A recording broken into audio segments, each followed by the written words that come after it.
Hello friends, welcome to This Day in Jack Benny. I'm John Henderson. This is not a regular episode of the Jack Benny program. The Jack Benny Show was always on hiatus in the summer, so there aren't really any episodes from This Day in Jack Benny. I thought this would be a good opportunity to introduce to you another podcast that you might enjoy. It's called Breaking Walls, and it's produced by James Scully, a fellow old-time radio fan. Once a month, he puts together a huge audio documentary about specific pieces of old-time radio history. Topics like the use of the malt shop on radio. There are memories here.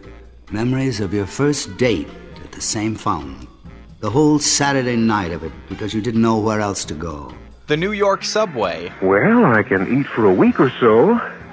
And plenty of people sleep in the subway. Westerns. And the boys are all mighty happy. As we join them, they're singing one of their favorite songs of the open range. Add a flavor from the kettles, you press along to the big corral. And much more. These are really massive productions with tons of audio clips. And what's neat is while you're waiting for the big monthly documentaries, Breaking Walls will sprinkle into the podcast feed random old-time radio clips like a Bob Hope monologue or an interview with Mel Blanc, so you never know what you're gonna get. You're about to hear episode 88, I Can't Stand Jack Benny. It's a deep dive into the 1945 season and, of course, the I Can't Stand Jack Benny contest. If you like what you hear, go subscribe to the Breaking Walls podcast, and next week I'll be back on this podcast with a regular episode. So enjoy the show. I gotta tell you a marvelous radio story. For years and years, we always listened to Jack Benny. Who didn't? Really the greatest, I think, single performer on radio that ever was. I mean, just absolutely brilliant. He could take 10 minutes of dead air and make you fall on your face laughing. And if you remember, Ronald Coleman was always the next-door neighbor of the Bennys. And the Bennys, who were so chintzy and cheap and, never had enough of anything, were always going over to the Colemans to borrow a cup of sugar or egg or something. So anyway, lap dissolved for a few years. This shows you how much in love with radio I was. I did a film with Ronald Coleman, and he and his wife asked my wife and myself over to dinner. And we knew where Jack Benny lived. We'd always known where Jack Benny lives, one of the sort of landmarks of Hollywood. So we got in the car, all dressed up, went down, went next door to Jack Benny. Went up to the front door, next door to Jack Benny, rang the bell and said, Mr. and Mrs. Coleman are expecting us, because they didn't live there at all. Not at all, nor did we know where the hell they lived. And we finally had to call the Screen Actors Guild to find out where the Colemans lived. I always took it for granted they lived next door to Jack Benny, And in his basement was a vault with all those chains around it. Oh, marvelous, man.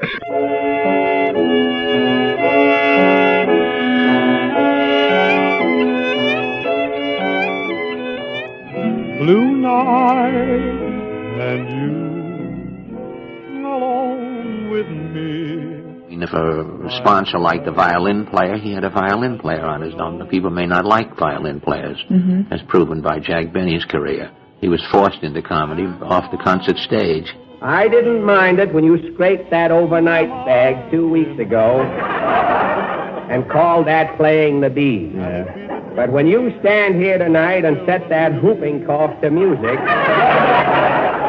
and call that singing, you're going too far. Oh, you didn't like it, huh? Jack always referred to him as his nemesis. Yeah, he says, well, the nemesis character, because, I played a variety of things, but they were all the same fella. Yes, sir. Is there anything I can do for you? I beg your pardon? I said, is there anything I can do for you? Yes, we'd like to buy some magazine. Well, those guys all came up through the ranks, I mean, they knew what they were doing. Because when you were around Benny, you were around a guy that he and Fred Allen and what? Guys like that, they're timing. You heard me. Mister, put down that gun. Shut up. Now, come on. Your money or your life? Is it all a dream, the joy supreme?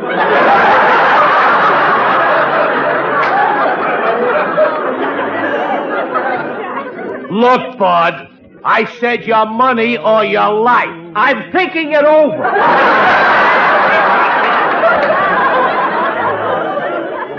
Everything was gone over the airwaves, it was sound, and everyone could imagine what a person looked like, what a situation looked like, in their own minds, by sound effects and by the person's voice. So today we bring you a man who was run out of Waukegan, Jack Benny.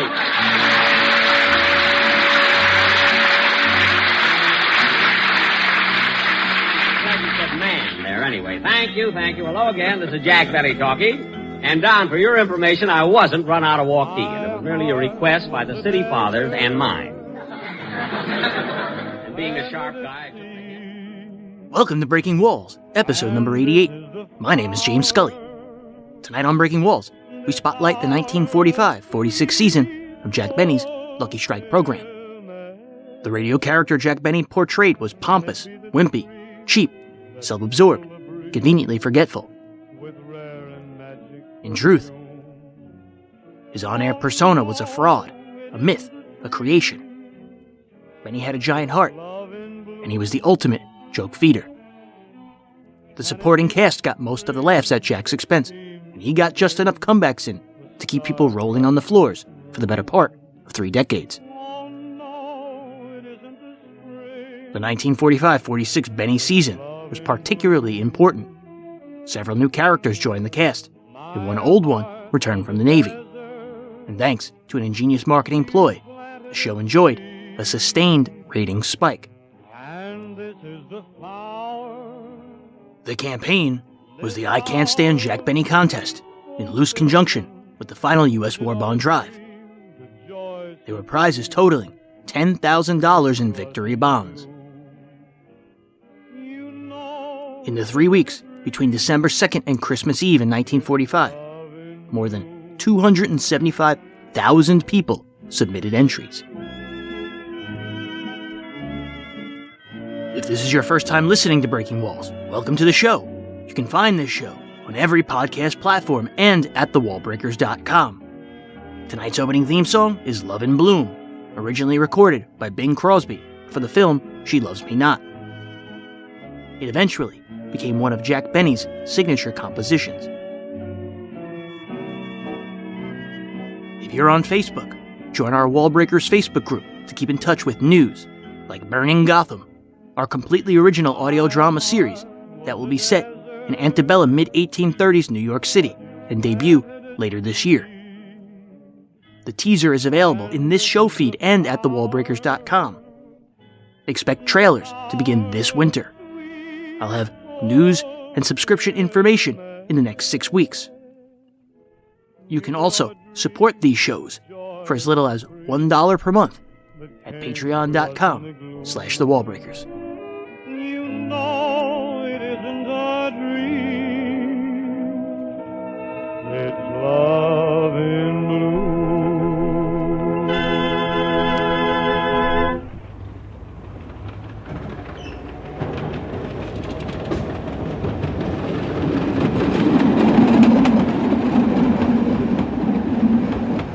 How long were you on for Jell-O? Oh, for a long time. General Fruit, Jell-O, and then when they had enough of that, we stayed with them for Grape Nuts Flakes and Grape Nuts and all this and that. And then, I don't know what happened with that. We were on for years and years and years. And then I went with Lucky Strike. I think Lucky Strike made me a bigger, better deal, whatever it was, so I went with Lucky Strike.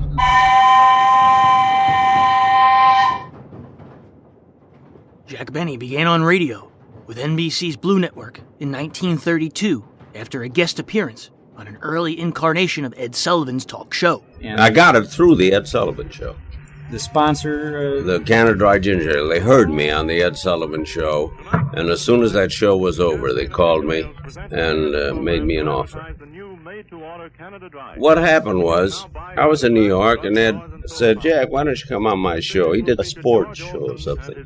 I said, what'll we do? He said, what'll we do? He said, oh, let you and I sit down, we'll write something. Dry humorist and famous master of ceremonies, Jack Benny. So we sat down, There wasn't much to the show except little talk, but evidently the agency for Canada Dry Ginger Ale perhaps liked my speaking voice, because that's all they could go by.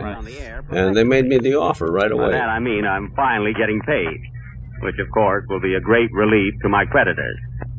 I really don't know why I'm here. I'm supposed to be a sort of a master of ceremonies and tell you all the things that will happen, which would happen anyway. I must introduce the different artists who could easily introduce themselves, and also talk about the Canada Dry made to order by the glass, which is a waste of time, as you know all about it. You drink it, like it, and don't want to hear about it. So, ladies and gentlemen, a master of ceremonies is really a fellow who is unemployed and gets paid for it. It was first called the Canada Dry Ginger Ale Program, then the Chevrolet Program, then the General Tire Show, later the Jell-O Program, and the Grape Nuts Flakes Program. In the process, his show became a hit. One thing Benny always insisted on was a built-in comedy commercial. Well, you had insisted on the comedy commercial right from the beginning. Right from the very first show. When you had the sportsmen on the, was it the Lucky Strike program where they came in? That was Jell-O, Lucky Strike, everything, yeah. Well, you wrote most of those, didn't you? Or have a with big my part in writers, it? with my writers, yeah, sure. We wrote every one of them. When we started for Jell-O, the Jell-O commercials saved Jell-O, because Jell-O was going out of business almost on account of Knox Gelatin was beating Jell-O, beating the hell out. And so they wanted the comedy commercials, figuring that that could be the one thing that would save it. And by golly, it did. It did it. By the spring of 1944, the character and sound effects-driven show had been on radio for 12 seasons. But Benny's ratings had quietly been slipping since 1941. Perhaps it was time for the program to undergo a shift. At the end of the 1943-44 radio season, Jack's contract with sponsor General Foods, makers of Jell-O and Grape Nuts Flakes, was up. General Foods had been sponsoring the program since 1934. But there was a semblance of light tension between the two parties. What couldn't be argued was Jack Benny's influence on Jell-O and Grape Nuts Flakes. For example, Ezra Stone was also sponsored by General Foods. I wish we could have been as successful and sold as much Jell-O as Jack, but we didn't have his vast audience, nor did we have the longevity that Jack had. Benny now had full control of his show. NBC also guaranteed his Sunday night time slot for as long as he wanted it. This position allowed Benny to sell his program to the highest bidder. What happened was, the last year that I was with General Foods, so I had a few shows that weren't as hot. But I still had a lot of great shows. This was in the middle 40s? The so-called famous Jack Benny slump, that you moved from number 1 to number 7. Or something like that, or something. I don't know. Or they thought, so they practically said to me, watch it a little bit, because some of the shows, as though every show had to be perfect, you know. See, I spoiled them. So the minute they said that, and then they went back to New York. Now, they didn't have an option. The thing was over, but they did want to give me a new contract. But the way they said to me, just watch a little bit, I got mad. So I said to my manager, I said, let's get another sponsor. I don't want to be with them. And we wired them on the train as they were going back that we will not be with them anymore, because right away I had like 4 or 5 big offers from Lucky Strike, from everybody, and we grabbed Lucky Strike immediately.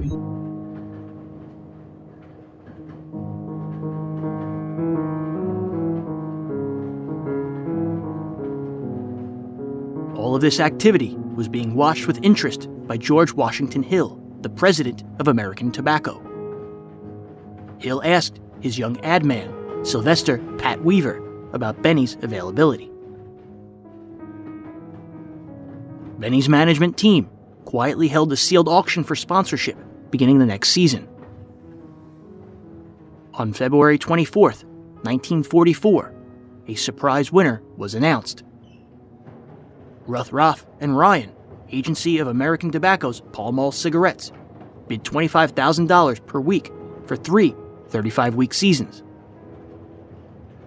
The $2.265 million was payable to Benny for all payroll and production costs. There was an additional $200,000 fund for promotional purposes. The agency and sponsor assumed all network and carrier line charges. The advertising community was stunned. The final Jack Benny program for General Foods aired 2 days before D-Day on June 4th, 1944. Well, folks, this winds up our last program of the season, but we'll all be with you again next fall. Meanwhile, Mary and I and our whole gang want to thank all you listeners for sharing this half hour with us throughout the season. I also want to thank our sponsor, General Foods, for a very pleasant association over these many years. I know Dennis Day joins us in all those sentiments. Benny then took out a full-page ad in Variety, thanking General Foods and their agency Young & Rubicam for 10 years of partnership. Afterwards, he left in August on a 3-week USO tour of Australia and the South Pacific. Everything was going exactly to plan for American Tobacco. Pat Weaver and George Washington Hill knew no one would take Rothroff and Ryan's bid for Pall Mall seriously. But had Foote Conan Belding, American Tobacco's agency for its top cigarette Lucky Strike, entered the fray, the attention would have driven up the price. On August 28th, while Benny was away, American Tobacco announced that Pall Mall's sales didn't justify a $25,000 per week expenditure. They were switching sponsorship to Lucky Strike. They then announced a comprehensive multimedia ad campaign for the show. It was estimated to cost $250,000, or $3 million today. Beginning with the October 1st, 1944 broadcast, American Tobacco's Lucky Strike cigarettes sponsored the program. Gee, Mary, I'm glad you came over to help me straighten out my household expenses. These bills have accumulated all summer while I was away. Oh, Jack, this is Saturday night, and I want to go dancing. Let's go to the Palladium. The Palladium? Mary, with all these bills I'm paying. Gee. But, Jack, it doesn't cost much to go to the Palladium. They charge $1.50 for men and 75 cents for women. I know. For you, it's cheap. Think of me, $1.55 just to go dancing. $1.55? It's only $1.50. Mary, only a cheapskate doesn't check his hat.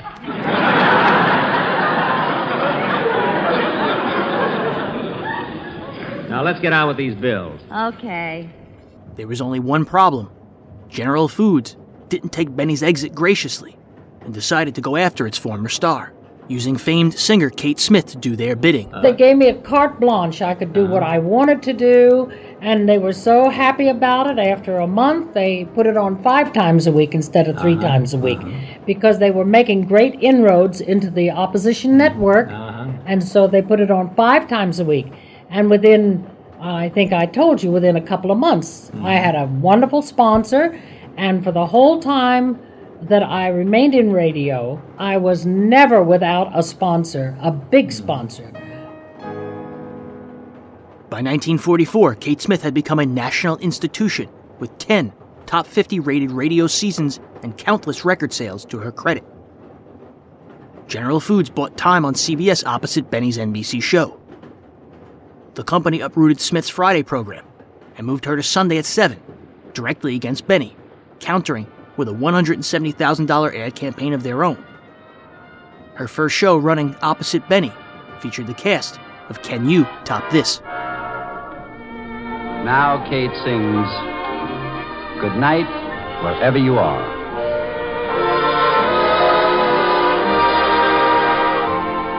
Good night, wherever you are. Unfortunately for General Foods and CBS, the damage to Smith's ratings was much worse. She lost 40% of her audience, dropping to 93rd place in the overall ratings. The following season, General Foods moved her back to Friday, but Kate Smith never again had another top 50 show.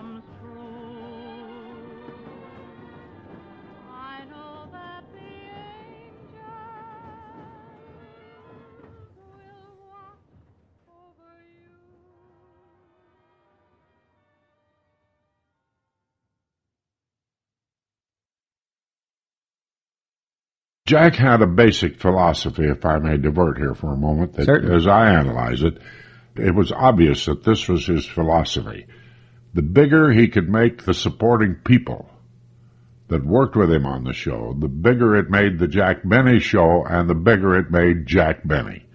Now, this is a leaf that I don't think any other comedian ever took out of Jack's book, and it was so sound and successful that I'm surprised somebody else didn't pick it up, too. But that was Jack. That was the generosity and the thoughtfulness and the great showmanship that was reflected in Jack's operation in all the years he was on the air.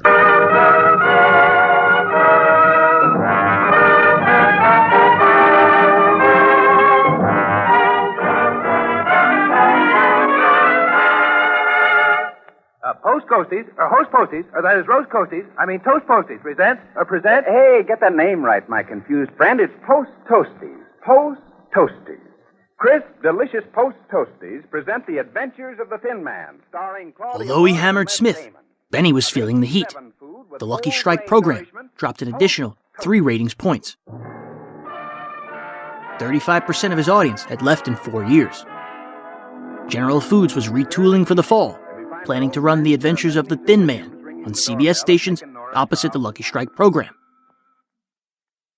Benny's Sunday ratings had never slipped below 20 points.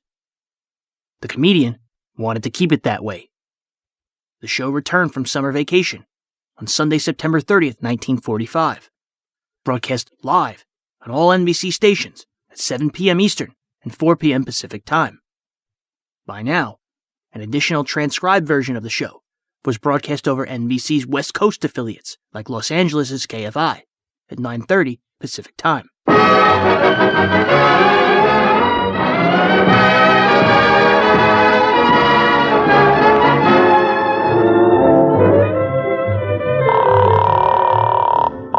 Hello, National Broadcasting Company. Say, operator, can you tell me what's on the air at 4 o'clock today? The Lucky Strike program starring Jack Benny. Who? Jack Benny.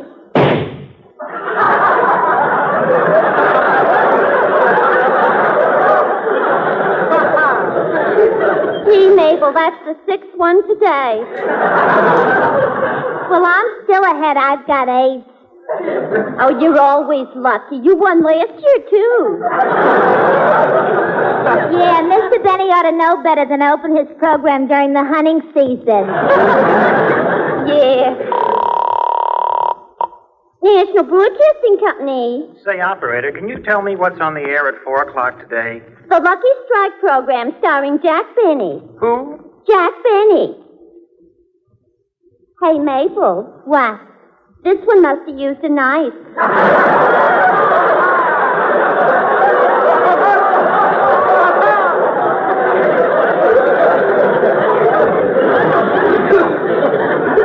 Yeah, I'll be glad when today is over so I can go home and take off this black dress. Yeah. And it's so hard to talk through this veil. Yeah. Hey, Mabel, look at the switchboard. Jack Benny's dressing room is cooling. Shall I take it, Gertrude, or do you want to get it? What's the difference? He's not going to kill himself anyway. Yeah, them that should won't. Yeah.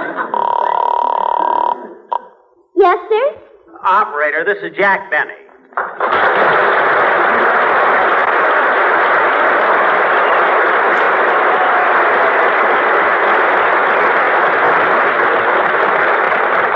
Operator, with the change of time today, I'd like to check my watch. What time is it, please? It's 20 minutes to 3. 20 minutes to 3? That's funny. I've got 20 minutes to 4. Well, hold on. Mabel, what time have you got? 20 minutes to 5. But I've got 20 minutes to 3. No, Gertrude. You moved your watch back an hour and you're supposed to move it ahead. Gee, are you dumb? I'm not as dumb as Mr. Benny. He didn't move it at all.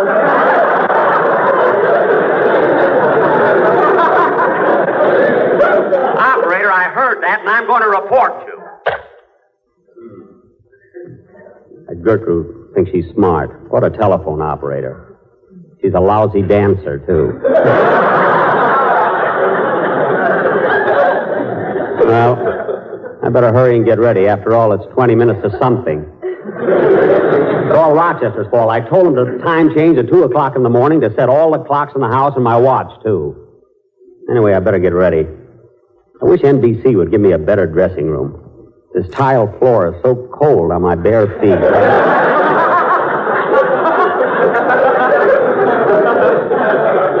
Now, let's see. Where did I put my... Oh, so you finally got here. Oh, boss!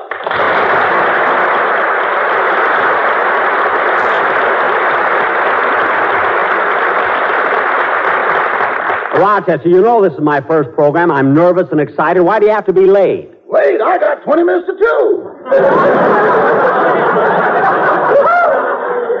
Well, no wonder our watches are all mixed up, and it's your fault. My fault? Yeah, what were you supposed to do at 2 o'clock this morning? At 2 o'clock this morning?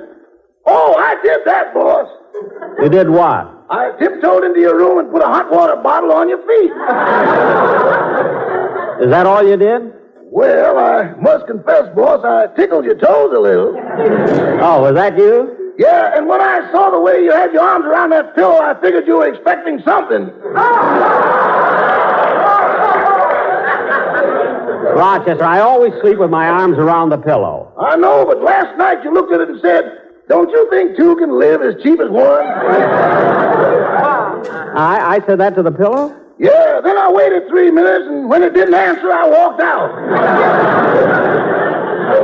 Oh, darn, I do the silliest things in my sleep. Imagine talking to a pillow. The debuting telephone operators, Mabel and Gertrude, were voiced by Bea Benaderet and Sarah Berner. I don't think that anybody, a comedian or an actor of any kind, says to himself at any time, I think I'm going to develop a style. I don't think he would know how to do that. I think you just find it. Innately, there's something that you do that you find out works for you. Some comedians talk very fast. They go from one joke to another joke to another joke, maybe topical humor. Now, I discovered when I first started to talk on the stage that would not have been my style. My style was to talk on a subject and stay on the subject.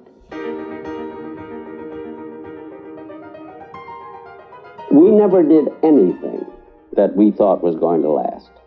We never framed anything. We never started anything that we said. For instance, I've never gone to my writers, and they never went to me. And came to me and said, let's make you a stingy character. Let's make Love and Bloom your theme song. Let's have a feud between you and Fred Allen. See, if we'd have framed all of that ahead of time, it would have never worked out. It always started by an accident. By accident, we wrote a couple of stingy jokes, and then they got big laughs, so we, each week or every third week, we would put in a few stingy jokes, and before I knew it, I was a stingy man. Late in the episode, audiences were introduced to Steve Bradley, voiced by Dick Lane. Bradley would play an integral role for the remainder of 1945. Maybe it's just that our vines have sour grapes.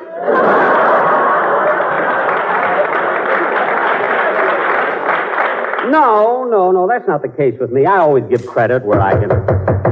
Come in. Mr. Benny? Yes? My name is Bradley, Steve Bradley. I'm a press agent, and I'm just what the doctor ordered for you. What? I'm going to make people know you. Know me?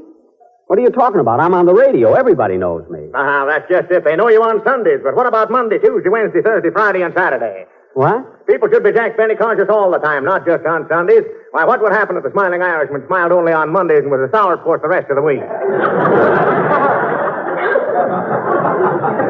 Well... And what a dull gal Portia would be if she only faced life on Friday. Yes, that's all very true. I know what's on your mind, Benny. You're wondering if I, Jack and Steve Bradley, am the man to do your publicity. Well, you don't have to be nervous. Now, let me tell you something. Let me tell you something, Benny. I'm the fellow who made Madman Munch lose his temper. I'm the guy who cut Minute Rub down to 30 seconds. And I'm the man who made B.O. what it is today.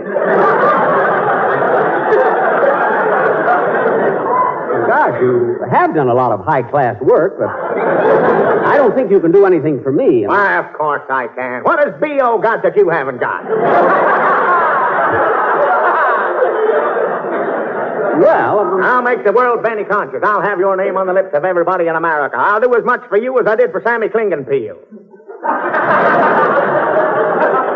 Klingenpeel, that name is very familiar, but Yeah, darn right it's familiar, and only because I made the world Klingenpeel conscious. I know, but... Why, 2 years ago, Sammy Klingenpeel was just another orchestra leader. But then I got a great idea. I said, look, Sammy, lots of people have gone over Niagara Falls in a barrel, but you're going over Niagara Falls in a barrel filled with wet cement.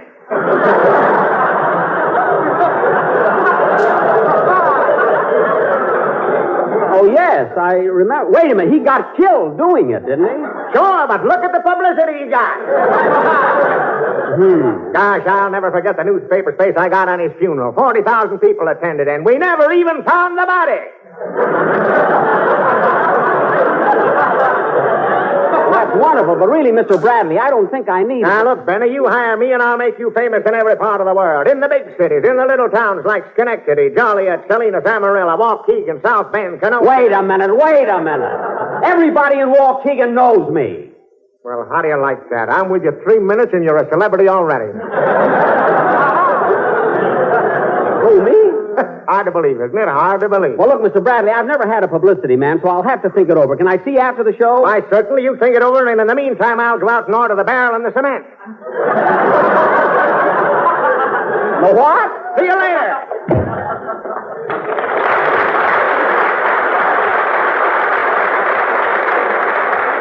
What a dynamic personality. Maybe he's the kind of a guy I need. How did he impress you, Rochester? I don't know, but I turned gray and he wasn't even talking to me.